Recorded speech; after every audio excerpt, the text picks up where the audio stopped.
সর্বোচ্চ পর্যায়ের স্বৈরশাসক ছিলেন এই মুজিব, কিন্তু ইতিহাস বড় নির্মম।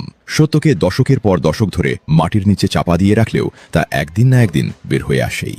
শেখ হাসিনার রাজত্বকে আপনারা যারা দেখেছেন তারা তো দেখেছেন, শেখ মুজিবের রাজত্ব আমরা দেখেছি। ভয়াবহতায় এখনকার চেয়ে তখনকার পরিস্থিতি আরো অনেক খারাপ ছিল। এই যে আমাদের আয়নাগরের কথা বলছেন, তার চেয়ে অনেক বেশি। হাজার দশেক তরুণ কর্মীকে তারা চামড়ার খাল তুলে হত্যা করেছে। আপনি কি জানেন, স্বাধীনতার মাত্র 3.5 বছরের মাথায় এদেশে 15 লাখ মানুষ না খেয়ে মারা গিয়েছিল? যখন প্রতি রাতে হাজার হাজার ক্ষুধার্ত মানুষ ডাস্টবিনের উচ্ছিষ্টের জন্য রাস্তার কুকুরের সাথে লড়াই করত, ঠিক তখন শাসক পরিবারের ছেলেরা মাথায় সোনার মুকুট পরে রাজকীয় বিয়ে করছিল। এই সত্য আপনার মেরুদণ্ড কাঁপিয়ে দেবে। 1974 সাল। ক্ষুধার তীব্রতায় অতিষ্ঠ হয়ে কবি রফিক আজাদ লিখতে বাধ্য হয়েছিলেন, ভাত দে হারামজাদা, নইলে মানচিত্র চিবিয়ে খাবো। পেটের ক্ষুধা সহ্য করতে না পেরে এ দেশের মা বোনেরা নিজেদের পরনের শেষ কাপড়টুকু বিক্রি করে এক মুঠো খাবার জোগাড় করেছিল। যখন দেশের মানুষ 2 দিনে এক বেলাও ভাত পেত না, ঠিক তখনই শেখ মুজিব বাংলাদেশ থেকে প্রতি বছর ভারতে 10 লাখ টন চাল উপহার হিসেবে পাঠিয়েছিলেন। মৃত্যুর এই মহোৎসবের মাঝেই 1975 সালের 17 মার্চ শেখ মুজিবের 55তম জন্মদিনে কাটা হয়েছিল 55 পাউন্ডের বিশাল কেক।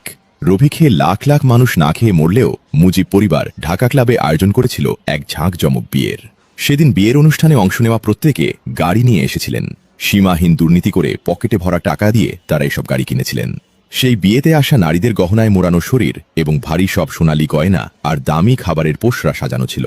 দেশের এত বড় একটি বিপর্যয় সামাল না দিয়েই 1975 সালে মুজিবের 2 পুত্র শেখ কামাল ও শেখ জামালের এক জাঁকজমকপূর্ণ বিয়ের আয়োজন করা হয়েছিল গণভবনে।